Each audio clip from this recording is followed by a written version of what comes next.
வணக்கம் ஆஸ்பிரன்ஸ். நான் ரஷ்யா, சுல்தானா இல்துமிஷின் மகள். டெல்லி சுல்தானின் முதல் மற்றும் கடைசி பெண் ஆட்சியாளர் நான் தான். எனது தந்தை இல்துமிஷ் என்னை வாரிசாக நியமித்தார்.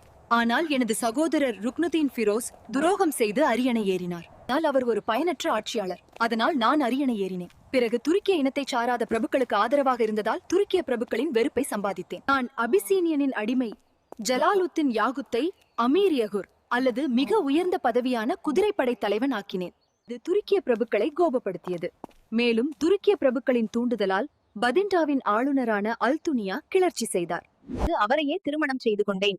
மேலும் துருக்கிய பிரபுகளின் சூழ்ச்சியால் நானும் எனது கணவர் அல்துனியாவும் தோற்கடிக்கப்பட்டு கைதா அருகில் கொலை செய்யப்பட்டோம். மேலும் இபின் பதூதா என்னை வீரத்துடன் முகமூடியின்றி ஆண்களைப் போல குதிரையில் சவாரி செய்து ஆயுதம் ஏந்தி ஆட்சி செய்த சக்தி வாய்ந்த பெண் ஆட்சியாளர்.